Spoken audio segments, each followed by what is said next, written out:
சத்தம். அட இதற்கென்ன அர்த்தம்? நீ என்னுடன் இருந்தால் இந்த வாழ்க்கையே சொர்க்கம். என் கனவுக்குள் நித்தம் நீ கொடுத்திடும் முத்தம்.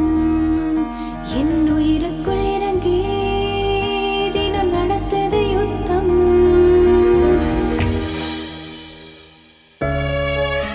நான் உன்னை கேட்கட்டா? நம்ம ஏன் சந்தோஷமா இருக்கிற புருஷ மொண்டாட்டி மாதிரி நடிக்கணும்? அன்னைக்கு உங்க அண்ணி திடீர்னு வந்து தைலம் கேட்டாங்க இல்லையா, அந்த மாதிரி ஏதாவது கேட்டு யாராவது வந்துட்டாங்கன்னா அந்த நேரத்துல என்ன பண்றது? நாம 2 பேரும் அந்யோன்யமா இருக்கோமான்னு செக் பண்றதுக்கு கூட யாராவது வரலாம். அதுவும் கரெக்டு தான். அப்படி யாராவது வரும்போது பாத்துக்கலாம். ஏன் அப்படி சொல்றீங்க? கூடிய சீக்கிரம் நம்ம 2 பேரும் பிரிய போறோம். இப்ப இவ்வளவு நாள் நடிச்சதையே என்னால மறக்க முடியல. இப்படி நெருக்கமா இருந்தா அதை என்னால மறக்க முடியாது. நீ பிரிஞ்சு போனதுக்கு அப்புறம் உன்னை நினைச்சு நினைச்சு நான் செத்துருவேன்.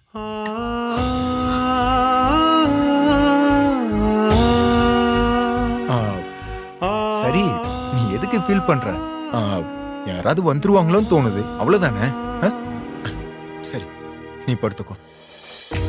Good night.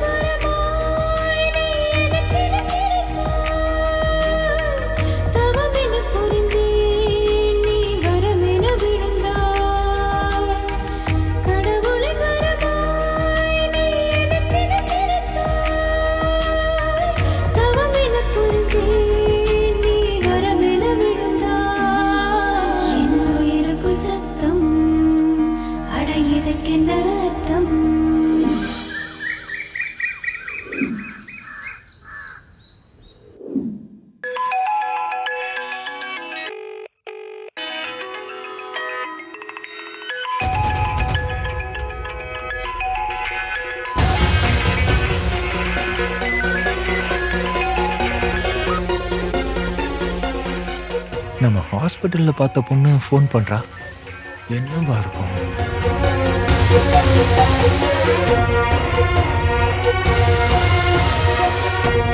என்ன ஆனந்தி, உன் ஹஸ்பண்ட மன்னிச்சு ஏத்துக்கிட்டியா? நீ உண்மையை சொன்னதும் அவர் உன்னை கட்டி பிடிச்சு முத்தம் கொடுத்திருக்கணுமே. என்ன அமைதியா இருக்க? என்கிட்ட ஷேர் பண்ணிக்க உனக்கு என்ன வெக்கம்? உன் புருஷனோட நீ சந்தோஷமா இருக்கேன்னு கேக்குறதுக்கு நான் ரொம்ப ஆசையா இருக்கேன். வருண் தான் வினோதினிய கார் ஏத்தி கொண்டாங்கிறத கீதா சொன்னதை வச்சுதான் நீ அன்னைக்கு கல்யாணத்தையே நிறுத்தின. அவ பேச்சு கேட்டு தானே நீ வருண வெறுத்த ஒதுக்குன. அது எனக்கு குற்ற உணர்ச்சியா இருக்கு. இப்பதான் அவரு எந்த தப்பும் செய்யலன்னு உனக்கு புரிஞ்சிருச்சு இல்லையா? நீங்க 2 பேரும் சந்தோஷமா இருக்கீங்கன்ற வார்த்தையை கேட்டாதான் எனக்கு நிம்மதியா இருக்கும். சொல்லு ஆனந்தி, ஏன் இன்னும் அமைதியாவே இருக்க? தேவி, யாரு?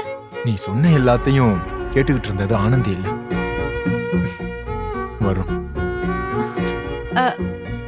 சார், அது வந்து நீங்க ஒன்னும் டென்ஷன் ஆக வேண்டாம். எனக்கு உங்க மேல கோவம்லாம் ஒண்ணும் இல்லை.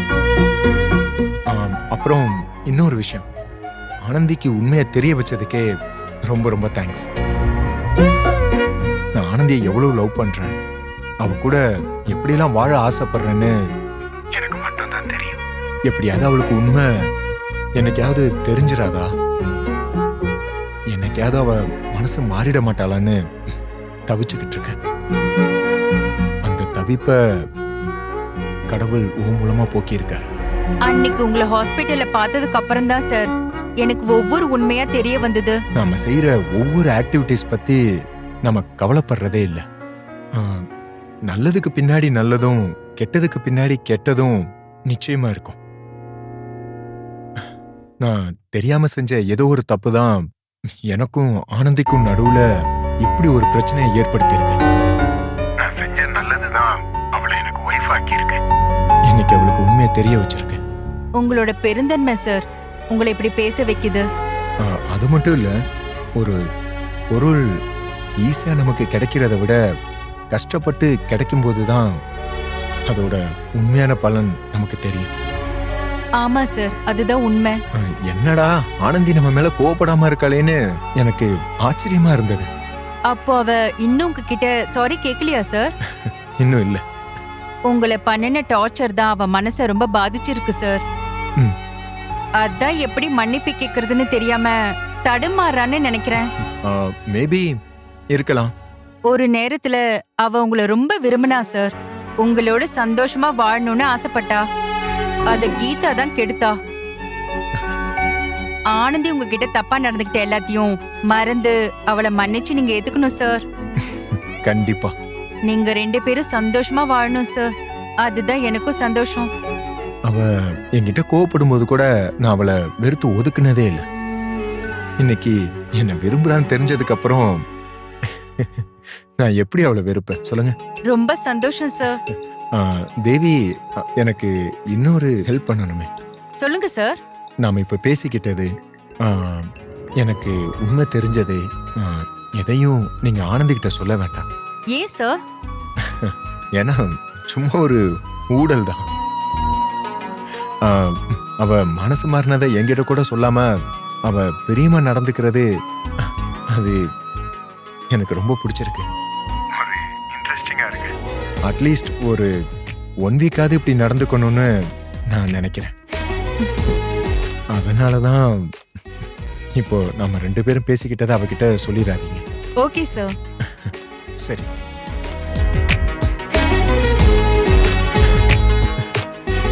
ஆனந்தி, உண்மை என்னன்னு தெரிஞ்சுக்கிட்டு என்கிட்டயே நடிக்கிறியா?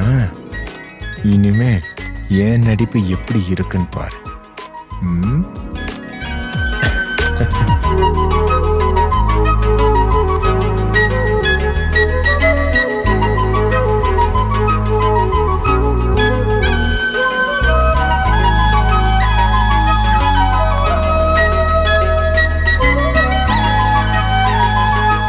என்னங்க? சொல்லுங்க ஆனந்தி. என்ன போய் வாங்க போங்கன்னு மரியாதையோட பேசிக்கிட்டு? இல்ல, திடீர்னு எனக்கு மரியாதைலாம் கொடுக்க ஆரம்பிச்சிருக்கீங்க. ஒருவேளை ரெஸ்பெக்ட் கொடுத்து ரெஸ்பெக்ட் வாங்கணும்னு நினைச்சேன். இல்ல, அப்படிலாம் ஒண்ணும் இல்ல. ஓ, அப்படி இல்லைனாலும் உங்க அம்மா ஆபரேஷன் முடிஞ்சதுக்கு அப்புறம் நீங்க என்ன பிரிஞ்சு போயிடுவீங்க. என்ன பிரிஞ்சு போனதுக்கு அப்புறம் பூஜாவுக்கு அம்மாவாவோ இல்ல இன்னொருத்தருக்கு சொந்தமாவோ நீங்க வாழலாம். அப்போ இந்த மாதிரி உரிமைலாம் கொண்டாட முடியாதுல்ல. இப்போ வா போன்னு பேசிட்டு திடீர்னு மரியாதை கொடுத்து பேச முடியாது இல்லையா? அதான். மண்ணாங்கட்டி. ஏய், என்ன சொன்ன? இப்ப ஏதோ சொன்னல. இல்ல, ஒண்ணும் இல்ல. என்னங்க காஃபி?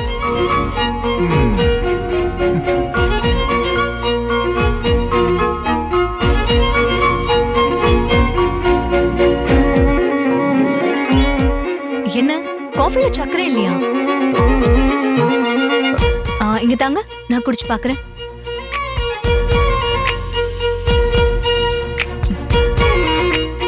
இனிப்பு இருக்கே. என்ன ஆனந்தி, அன்னைக்கு நான் சொன்னத இன்னைக்கு நீ மாத்தி சொல்றியா? இல்லையே. அன்னைக்கு காஃபி கொடுத்தீங்க, அதுல இனிப்பு இருந்துச்சு. இருந்தாலும் சக்கரை இல்லைன்னு சொன்னேன், நீங்க வாங்கி குடிச்சீங்க. அதே மாதிரி இன்னைக்கு வாங்கி குடிக்கணும்னு நினைச்சு சக்கரை போடாம கொண்டு வந்த மாதிரி இருக்கே. இல்ல இல்ல, அப்படிலாம் இல்ல. சக்கரை போடாம கொடுத்தாலும் உங்க கையால கொடுத்தா இனிப்பாதான் இருக்கும். ஆனா அத சொன்னா நீங்க கோச்சுப்பீங்க. நாம என்ன நிரந்தர ஹஸ்பண்ட் அண்ட் ஒய்ஃபா? இப்படி ரொமான்ஸ் எல்லாம் பேசிட்டு இருக்குது. என்ன நான் சொல்றது கரெக்ட் தானே? முதல்ல வாங்க போங்கன்னு சொல்றத நிறுத்துங்க. எல்லாம் இன்னும் கொஞ்ச நாளைக்கு தானாங்க. சொல்லிக்கிட்டே இருக்க, மறுபடியும் அதையே சொல்றீங்க. அப்படிலாம் சொல்ல. இந்த திரைப்படத்தை முழுமையாக கண்டு மகிழ உடனே டவுன்லோட் செய்யுங்கள் Raj digital TV OTT app. வருடத்திற்கு வெறும் 299 ரூபாய் மட்டும்.